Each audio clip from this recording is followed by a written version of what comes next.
जय हिंद। हम स्टार्ट करने वाले हैं यहाँ पे 10th क्लास के बायोलॉजी के बारे में। ठीक है, 10th क्लास के बायोलॉजी का फर्स्ट चैप्टर जैव प्रक्रम के बारे में यहाँ पे हम स्टडी करने वाले हैं। तो इस जैव प्रक्रम को स्टडी करने से पहले बायोलॉजी के कुछ बेसिक जानकारियाँ यहाँ पे ले लेते हैं। ठीक है, तो देखिए पढ़ रहे हैं हम बायोलॉजी। बायोलॉजी इंग्लिश में कहा जाता है और हिंदी में उसको जीव विज्ञान कहा जाता है। तो जीव विज्ञान किसको कहा जाता है? जीव विज्ञान उसको कहा जाता है जिसमें क्या है, जीव विज्ञान विज्ञान की वह शाखा जिसमें समस्त जीवधारियों के बारे में अध्ययन किया जाता है, उसी को जीव विज्ञान कहा जाता है या कहलाता है। ठीक है, जीव विज्ञान की वह शाखा जिसमें समस्त जीवधारियों के अध्ययन किया जाता है, जीव विज्ञान कहलाता है। ठीक है, आगे आपको समझ में कि इसमें क्या है, जीव विज्ञान में क्या है, जीव जंतु के बारे में स्टडी किया जाता है और साथ ही पेड़ पौधों के बारे में भी हमें पढ़ना है जीव विज्ञान में। ठीक है, चलिए अब यहाँ पे ये समझिए कि जो जीव विज्ञान है या फिर जंतु विज्ञान, जीव विज्ञान या जंतु विज्ञान के पिता कौन थे? तो जीव विज्ञान जंतु विज्ञान के जो पिता थे अरस्तु को कहा जाता है। अरस्तु जो है जीव विज्ञान या जंतु विज्ञान के पिता थे। ठीक है, आपको इतनी आगे बात समझ में। अब यहाँ पे समझिए कि जो बायोलॉजी है, बायोलॉजी कहाँ से लिया गया है? तो बायोलॉजी ग्रीक भाषा के 2 शब्दों से बना है। ठीक है, बायोलॉजी कहाँ से बना है? शब्द जो है बायोलॉजी ग्रीक भाषा के 2 शब्दों से बना है। पहला है बायोस और दूसरा है लोगोस। तो बायोस का मतलब होता है लाइफ, लाइफ का मतलब होता है जीवन। ठीक है, और लोगोस का मतलब होता है स्टडी, स्टडी का मतलब होता है अध्ययन। मतलब कि लाइफ के बारे में अध्ययन करना ही बायोलॉजी कहलाता है। ठीक है, क्या है? The study of life is called biology. मतलब जीवन के बारे में पढ़ना, लाइफ के बारे में पढ़ना ही बायोलॉजी कहलाता है। आपको इतनी बातें समझ में आ गया। अब समझिए कि जो बायोलॉजी शब्द है, इसका जो बायोलॉजी शब्द का पहला प्रयोग जो फ्रांस के वैज्ञानिक थे जिनका नाम था लेमार्क। ठीक है, एक फ्रांस के वैज्ञानिक थे जिनका नाम था लेमार्क। इन्होंने क्या किया? 1801 ईस्वी में किया था। ठीक है, बायोलॉजी शब्द का सबसे पहला प्रयोग फ्रांस के वैज्ञानिक लेमार्क ने 1801 ईस्वी में किया था। इतनी बातें आपको समझ में आ गई ना? चलिए आप इसका स्क्रीनशॉट ले लीजिए, फिर हम स्टार्ट करते हैं अपना चैप्टर जो हमारा है जैव प्रक्रम, उसके बारे में। ठीक है, तो पहले आप इसका स्क्रीनशॉट ले लीजिए। चलिए अब हम अपना चैप्टर स्टार्ट करते हैं जो हमारा चैप्टर है जैव प्रक्रम लाइव प्रोसेस। ठीक है, लाइव प्रोसेस को स्टार्ट करते हैं। लाइव प्रोसेस को स्टार्ट करने से पहले क्या है कि आपको सजीव और निर्जीव में अंतर समझना होगा। क्या चीज़ में? सजीव। ठीक है, सजीव और निर्जीव में आपको डिफरेंस समझना होगा कि दोनों में क्या अंतर है। सजीव और निर्जीव में दोनों में क्या अंतर है, पहले आपको ये समझना होगा। जब आप ये समझ जाएंगे तो क्या है, आपको जैविक क्रियाएं, जैव प्रक्रम के बारे में अच्छे से समझ में आ जाएगा। ठीक है, तो पहले आप समझ लीजिए कि सजीव के लक्षण क्या है।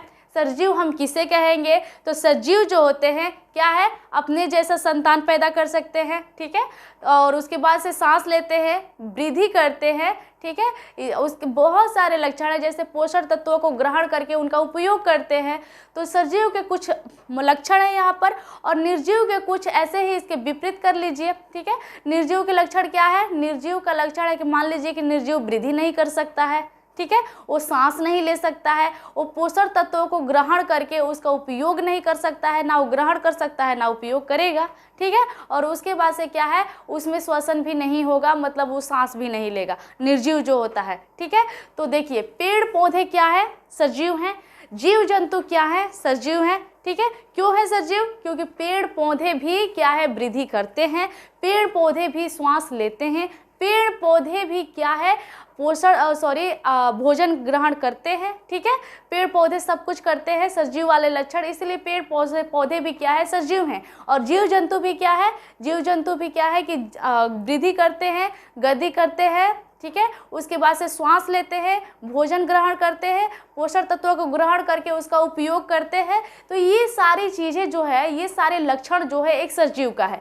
निर्जीव क्या है? निर्जीव मान लीजिए टेबल, कुर्सी, ये सब दीवार वगैरह जितने भी ये पेंसिल, ये बोर्ड हो गया, ये मार्कर हो गया, ये सब क्या है? ये सारे के सारे निर्जीव हैं। क्यों निर्जीव हैं भाई? ये जो बोर्ड है क्या अपने जैसा एक और बोर्ड यहाँ पे पैदा कर सकता है, उत्पन्न कर सकता है? नहीं ना, नहीं कर सकता है। ये जो मार्कर है ये क्या है? अपने जैसा एक और मार्कर पैदा कर सकता है? नहीं कर सकता है। ये सांस नहीं ले सकता है, ठीक है। ये भोजन ग्रहण नहीं करेगा और उसके बाद से क्या है कि इसमें वृद्धि नहीं होगी, ठीक है, इसमें गति नहीं होगी। तो ये सारी चीज़ें इसमें नहीं होगी तो क्या है? ये निर्जीव है।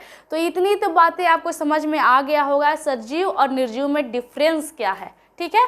अनेक लक्षण है इसके सजीव के और अनेक लक्षण है निर्जीव के, जिसके बारे कुछ ऐसी बातें हैं सजीव के बारे में जिसको मैंने बताया है यहाँ पर, और निर्जीव के बारे में भी बताया है। आपको अच्छे से समझ में आ गया होगा कि सजीव किसको कहा जाता है और निर्जीव किसको कहा जाता है, ठीक है। अब यहाँ पे ध्यान दीजिए कि जैव प्रक्रम किसे कहा जाता है, ठीक है। जब सजीव निर्जीव के बारे में अच्छे से समझ में आ गया ना आपको, तो जैविक क्रियाएं आपको अच्छे से समझ में आ जाएंगी। अब यहाँ पे समझिए कि जैव प्रक्रम किसे कहा जाता है।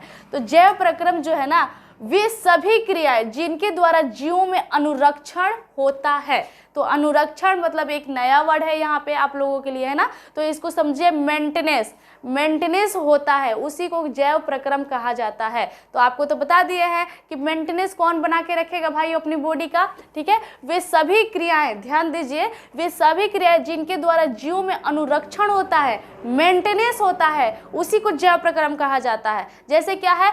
पोषण, ठीक है, दूसरा है श्वसन, तीसरा है परिवहन, उसके बाद से है उत्सर्जन, उसके बाद से है जनन। तो एक बात बताइए हमको, अपना शरीर को मेंटेनेंस बनाए रखने के लिए, ठीक है, जो सजीव करते हैं मतलब पोषण करते हैं, श्वसन करते हैं, फिर से क्या है? परिवहन करते हैं। परिवहन का मतलब तो समझ ही रहे होंगे, बताएंगे आपको अभी। उत्सर्जन समझ रहे हैं आप, और उसके बाद से जनन। तो ये सारे क्या है? सारे के सारे सजीव करते हैं, निर्जीव तो नहीं कर सकते हैं ना भाई। निर्जीव को अपनी मेंटेनेंस की क्या जरूरत है कि वो बना के रखेगा, ठीक है। मान लीजिए जो जीव हैं वो क्या है? पोषण ग्रहण, सजीव जो है पोषण ग्रहण इसलिए करते हैं ताकि वो अपने बॉडी को क्या है? पोषण तत्वों को ग्रहण करके उसका उपयोग करे ताकि हमारे शरीर में ऊर्जा बने, ठीक है। और दूसरा है श्वसन, सांस लेंगे तभी क्या है? और सजीव जो है जिंदा रहेंगे, जीव जंतु जिंदा रहेंगे, वरना अगर अभी सांस नहीं ले तो तुरंत मौत हो जाएगी, है ना। तो श्वास भी जरूरत है मेंटेनेंस बनाए रखने के लिए। तीसरा है परिवहन। परिवहन का मतलब आप लोग समझ रहे हैं? परिवहन का मतलब होता है एक जगह से दूसरी जगह ले जाना, उसी को परिवहन कहा जाता है, ठीक है ना। जैसे मान लीजिए कि अभी हम बोल रहे हैं और हमारे मुंह में क्या है? सबसे ज़्यादा ज़रूरत है अभी ऊर्जा का, ठीक है। तो मान लीजिए ये आपको कोशिका में पढ़े होंगे, ठीक है, कि परिवहन का कार्य कौन करता है, ठीक है। परिवहन का कार्य जो करता है वो क्या कौन करता है? गोल्जी बॉडी जो है परिवहन का कार्य करता है, ठीक है। तो क्या है कि परिवहन मतलब होता है एक जगह से दूसरी जगह ले जाना। तो मान लीजिए हम अभी बोल रहे हैं तो ऊर्जा की जरूरत पड़ रही है यहाँ पर, है ना, ऊर्जा की जरूरत पड़ रही है। तो अगर हम बोलते बोलते यहाँ के कोशिका खत्म हो जाएंगे, ठीक है, तो वो क्या है कि वहाँ का ऊर्जा खत्म हो जाएगा, कोशिका में जो ऊर्जा बन रहा है। तो क्या है कि अगर ऐसा होता कि वो खत्म हो गया है तो हम फिर बैठे रहेंगे, फिर हमारे जीव में जो कोशिकाएं हैं, जो उसमें माइटोकॉन्ड्रिया है, उसमें क्या है कि वो बनाएंगे, ऊर्जा बनाएंगे, तब फिर हम बोलेंगे, है ना। तो ऐसे तो दिक्कत हो जाएगा। तो क्या है कि एक जगह से दूसरी जगह हमारा ऊर्जा जो है आता है, तो इसी को कहा जाता है परिवहन। मतलब एक जगह से दूसरी जगह ले जाना ही परिवहन कहलाता है, ठीक है। आपको इतनी बातें समझ में आ गया। आप समझिए उत्सर्जन किसको कहा जाता है। उत्सर्जन मतलब होता है जैसे हम जो भोजन करते हैं, ठीक है, तो जो भोजन करते हैं, भोजन पचने के बाद जो अनपचा भोजन रह जाता है, जिसको क्या है कि मल द्वार से बाहर निकाल दिया जाता है, ठीक है, या फिर यूरिया है उसको बाहर निकाल दिया जाता है, ये सब वेस्ट मटेरियल है। तो इसको क्या करते हैं? उत्सर्जन कर देते हैं ना। उत्सर्जन करना मतलब बाहर निकाल देना, अपने शरीर से त्याग देना, उसी को उत्सर्जन कहलाता है। तो बहुत ऐसी चीज़ें हैं जिसको उत्सर्जन करना बहुत ज़रूरी है, जैसे मल द्वार, मल हो गया या फिर यूरिया वगैरह हो गया, तो ये सब क्या है? उत्सर्जन करना अति आवश्यक है हमारे लिए, सजीवों के लिए, ठीक है। उसके बाद से है जनन। जनन तो समझ ही रहे हैं आप, मतलब कि एक संतान, एक जो पर्सन है अपने जैसे दूसरा संतान पैदा करना, है ना। जनन पढ़ेंगे इसको, जनन जो हमारा फर्स्ट चैप्टर है इसको जनन पढ़ेंगे उसमें। तो ये बताइए कि ये सब किस में होगा? ये सारी क्रियाएं किस में होगी? तो ये सारी की सारी क्रियाएं जो होगी ना, जैविक क्रियाएं जितने में होंगी ये सजीव में होंगी जैविक क्रियाएं। निर्जीव में कोई सवाल ही नहीं है। मान लीजिए कि निर्जीव को पोषण करने की क्या जरूरत है भाई? टेबल कुर्सी तो पोषण नहीं कर सकता है ना। मान लीजिए कि वो श्वसन नहीं कर सकता है, परिवहन नहीं कर सकता है, उसके बाद से ना वो जनन कर सकता है ना उत्सर्जन कर सकता है ना, उत्सर्जन कुछ नहीं कर सकता है। तो ये सारी की जो जैविक क्रियाएं हैं किसमें होगी? जैविक क्रियाएं जो होंगी सजीव में होंगी। ठीक है, आपको आ गया ना समझ में जैव प्रक्रम के बारे में, जैविक क्रियाएं के बारे में। चलिए अब नेक्स्ट देखते हैं कि यहाँ पर कि जैव प्रक्रम किसमें होता है। तो आपको हम बता दिए हैं कि जैव प्रक्रम सजीव में होता है। ये बहुत मतलब यहाँ पे बेसिक बात है कि जो हम आपको समझा दिए हैं, है ना। जैव प्रक्रम के बारे में, जैविक क्रिया किसमें होती है? सजीव में होती है। अब यहाँ पे बताइए आप, ऊर्जा प्राप्त करने के लिए किसकी आवश्यकता होती है? ऊर्जा प्राप्त करने के लिए हमें किसकी आवश्यकता होती है? ठीक है, बताइए। मान लीजिए कि ऊर्जा प्राप्त करते हैं हम कब करते हैं? जैसे हम पोषण करते हैं। ठीक है, पोषण तत्वों को ग्रहण करके उसका उपयोग करते हैं तो क्या है? ऊर्जा हमारे अंदर बनता है। ठीक है, ऊर्जा प्राप्त करने के लिए क्या करना पड़ता है? पोषण तत्वों को ग्रहण करके उसका उपयोग करना। ठीक है, पोषण तत्वों को ग्रहण कर लेने के बाद उसका उपयोग करना, फिर उसके बाद से वो हमारे शरीर में ऊर्जा बनता है। ठीक है, तो आपको समझ में आ गया ना यहाँ पे कि ऊर्जा प्राप्त करने के लिए हमें किसकी आवश्यकता है? ऊर्जा प्राप्त करने के लिए हमें पोषण की आवश्यकता है। पोषण ग्रहण करके क्या है? वहाँ पे उसका उपयोग करना। ठीक है, तो हमारे शरीर में ऊर्जा बनेगा। चलिए अब देखिए कि जिस प्रक्रिया में ऑक्सीजन का उपयोग होता है और ऊर्जा का उत्सर्जन होता है उसको क्या कहलाता है?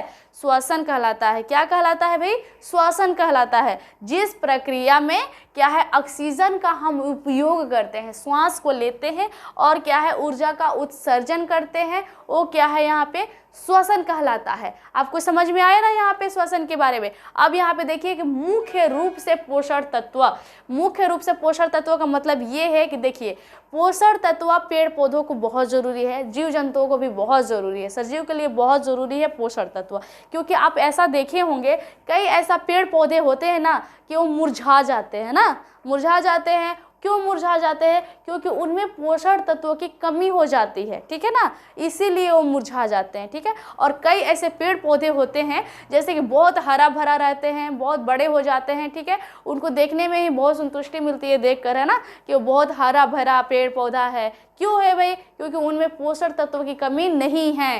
ठीक है, इसीलिए वो क्या है? हरे भरे है। और जिसमें पोषण तत्वों की कमी होगी वो क्या है? पेड़ पौधा क्या है? मुरझा जाएगा, है ना। देखिए जैसे अगर मैं बात करूं जीव जंतु के बारे में तो कई ऐसे मतलब मनुष्य की अगर मैं बात करूं, कई ऐसे मनुष्य भी होते हैं जिसमें क्या होता है ना, कई ऐसे देखने को मिलेंगे ना, लगता है कि उनको अन्न पानी से भेंट ही नहीं है ना, उनको अन्न पानी से भेंट ही नहीं है। ठीक है, बिल्कुल मुरझाए मुरझाए से रहते हैं। ठीक है ना, मुरझाए क्यों रहते हैं वैसा? क्योंकि उनमें पोषण तत्वों की कमी रहती है। ठीक है, और वहीं पे आप देखिएगा ना कई ऐसे मोटे मोटे आदमी होते हैं पूरा एकदम ताज़ा, है ना, तो वो होते हैं, तो उनमें क्या होता है? उनमें पोषण तत्वों की कमी नहीं होती है, भरपूर मात्रा में पोषण तत्व उनमें भरा होता है।